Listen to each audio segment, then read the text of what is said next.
자, 그러면 위탁 판매를 성공하기 위해서 어떤 물건을 팔아야 성공을 할 수 있을까?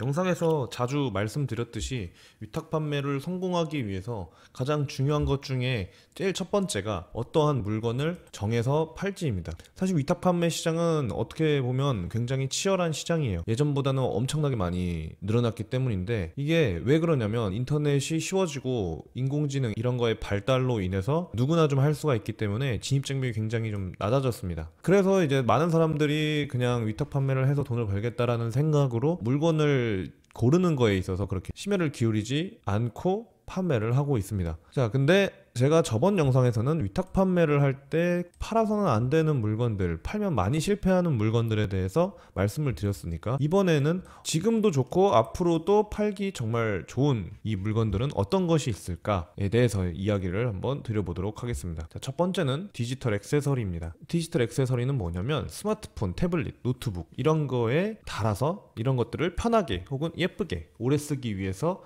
필요한 것들이 바로 디지털 액세서리입니다. 예를 들면은 충전 케이블이 있고, 무선 충전기가 있고, 스마트폰 거치대, 블루투스 이어폰 케이스 같은 거 많이 우리도 다 하나씩은 가지고 있는 제품들이죠. 자, 이 제품들의 사실 장점은 정말 명확합니다. 대부분의 상품이 가지고 있는 이 계절의 영향이 없고 사계절 꾸준한 수요가 발생을 하면서 마진율이 꽤 높습니다. 제조 단가가 생각보다 낮기 때문에 이걸 공장용으로 만들어내면 위탁 판매를 할 때 마진이 많이 남겠죠.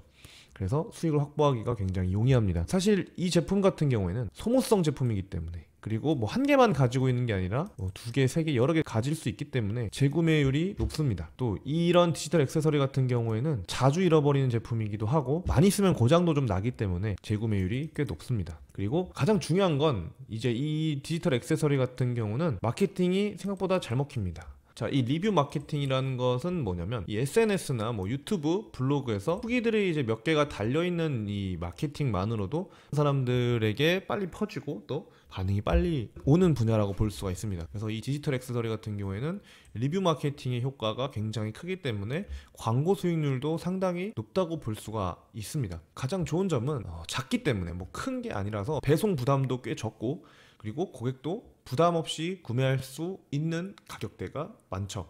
이 디지털 액세서리는 정말 좋은 제품이긴 하지만 항상 중요한 건 이런 제품일수록 나만의 차별점이 있어야 됩니다. 내가 어떤 다른 제품보다 디자인이라던가 기능이 더 좋거나 혹은 차별적으로 뭔가가 있어야 사람들이 구매를 하겠죠. 아무리 좋은 제품이라 그래도 차별성이 없으면 판매가 되지가 않기 때문에 이 차별화를 어떻게 둘 것인지 고민을 하셔야 되고, 제가 항상 이 차별화의 가장 본질적인 방법은 바로 브랜딩이라고 말씀을 드리는 겁니다. 우리가 항상 SNS를 꾸준히 해야 되고 유튜브, 블로그, 인스타 이런 거를 꾸준하게 해야 되는 이유가 나를 드러내는 것도 있지만, 내가 나중에 어떠한 제품을 팔게 됐을 때 이 제품에 대한 차별화는 어떠한 기능으로 우리가 차별화를 볼 수가 없기 때문에 나만의 브랜딩으로 차별화를 시켜서 나의 팬들에게 이 물건을 팔고 마케팅을 하고 꾸준하게 판매할 수 있는 라인을 만들기 위해서 제가 계속 반복적으로 이 브랜딩을 강조하는 이유입니다. 두 번째는 반려동물 용품입니다. 대한민국은 반려동물 인구 1000만 시대가 되었습니다. 강아지, 고양이부터 시작해서 햄스터, 앵무새, 거북이, 고슴도치 이런 반려동물들이 정말 많이 사랑받고 있고, 이 관련 시장이 지금 10조 원을 넘었다고 하죠. 이 시장의 특징은 간단합니다. 반려동물이 가족이라는 이 감정이 구매를 쉽게 불러일으킵니다. 내가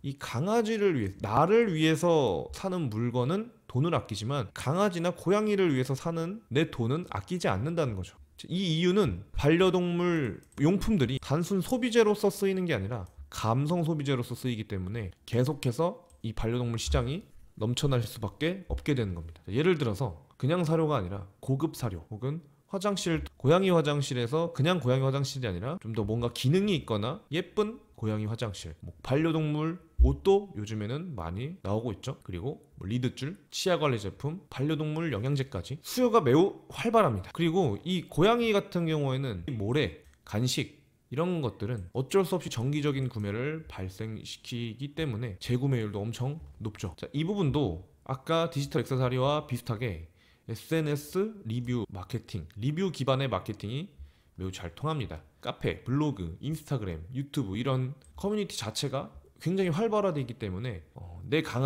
우리 강아지한테 써서 너무 좋다 이런 후기가 조금만 있어도 판매가 급증합니다. 특히 직접 반려동물을 키우시는 판매자라면 브랜딩이 다른 것보다 좀 쉽습니다. 반려동물을 모델로 삼아서 함께 일상 콘텐츠 찍으면서 이 제품을 소개하는 거죠. 그렇게 되면 신뢰도가 굉장히 올라가고 이 콘텐츠 자체가 내 브랜드로 성장하는 기반이 될 수가 있습니다. 그리고 내가 이걸 직접 실사용하는 사례를 공유하는 것도 되기 때문에 두 가지의 효과를 얻을 수가 있습니다. 이렇게 되면 이 물건들을 내가 직접 사용하고 사람들에게 공유를 하기 때문에 진정성 있는 브랜드를 구축할 수가 있고, 다른 카테고리의 브랜드 제품과는 좀 다르게 더 차별화된 신뢰도를 구축시킬 수가 있는 거죠. 마지막은 건강식품입니다. 이 건강식품 자체는 사실 시장이 엄청 컸습니다. 온라인이 아니라 오프라인에서 시장이 매우 컸습니다. 왜 그러냐면 대부분의 이제 건강식품 같은 경우에는 때 이상이 주축인 타겟이었습니다. 근데 코로나 이후에 이제 오프라인 시장들이 조금씩 감소되면서 온라인 시장이 엄청 커졌죠. 이게 엄청 확장이 되다 보니까 40대 이상들도 내가 온라인으로 손쉽게 건강식품을 구매할 수 있는 시대가 되어버렸습니다. 앞으로도 인구 자체가 고령화로 나아가고 있기 때문에 40대, 50대 연령, 60대까지의 연령이 계속해서 증가를 하고, 기술의 발달로 온라인 기술을 쓸 수 있는 사람들도 엄청나게 많이 증가하고 있다는 거죠. 건강식품 같은 경우에는 장점이 너무나도 많습니다. 근데 첫 번째 말씀드렸던 건강식품 수요 시장, 이거 하나만을 가지고 꾸준한 수익을 낼 수 있다는 게 가장 큰 장점인데, 이 외에도 이 건강식품 위탁 판매를 할 때 생기는 장점들도 상당히 많습니다. 일단 첫 번째로는 CS 부담이 생각보다 낮습니다. 음식 같은 경우에는 그냥 개봉을 하면은 한번 포장을 뜯으면 반품이 불가능하기 때문에 CS가 줄어듭니다. 그리고 만약에 이 식품에 있어서 나에게 부작용이 생겼다거나 질병이 생겼을 경우에 이 부분에 있어서 고객이 증명을 하기가 쉽지가 않습니다. 그리고 이 고객이 혹여나 어떻게 증명을 하게 된다고 하더라도 대부분의 건강식품에는 배상책임보험이라는 게 들어가 있습니다. 이 청담에서도 배상책임보험이 들어가 있기 때문에 이 건강식품에 문제가 생겼을 경우에 배상책임보험으로 이거를 상쇄시킬 수가 있겠죠. 그리고 두 번째로는 재고 부담이 없습니다. 다른 위탁 판매 제품들도 비슷하겠지만 이 건강식품 위탁 판매의 경우에는 내가 물건을 온라인에서 팔면 그냥 공장에서 배송을 시켜주는 구조이기 때문에 아무리 유통기한이 있는 식품이라고 하더라도 내가 이 재고에 대한 걱정을 할 필요가 없다는 거죠. 유통기한이 있는 제품들은 온라인 판매를 할 때 단점으로 부각이 되는데, 이 건강식품을 위탁 판매를 하면 문제를 해결할 수가 있게 됩니다. 그리고 생각보다 유통기한이 그렇게 짧지가 않습니다. 가장 짧아도 1년, 대부분 2년에서 3년 정도이기 때문에 판매를 한 입장에서도 유통기한 걱정이 많이 없습니다. 그리고 가장 큰 장점은 역시 재구매율이죠. 건강식품은 한 병 기준으로 대부분 한 달에서 두 달 분량으로 구성되어 있는데, 내가 먹은 건강식품 마음에 들면 월 단위로 반복 구매가 발생을 하게 됩니다. 한번 내가 마음에 든 건강식품은 바꾸지 않죠. 내가 만약에 이 건강식품에 문제가 있거나 혹은 별로라고 생각하면 바로 바꾸지만, 내 몸에 잘 받는다라고 생각하는 순간 꾸준하게 이 제품을 구매할 수밖에 없게 됩니다. 그래서 이 가장 큰 장점인 높은 재구매율 플러스 꾸준한 재구매율, 주기적인 재구매율이라고 볼 수가 있습니다. 온라인에서 위탁 판매를 창업하는 전략을 도와드리고 있는데, 안정적인 품목을 선택하는 게 가장 역시 중요하겠고, 이 안정적인 품목이라 함은 당연히 꾸준하게 수익을 낼 수 있는 제품을 선택해야 된다는 거겠죠.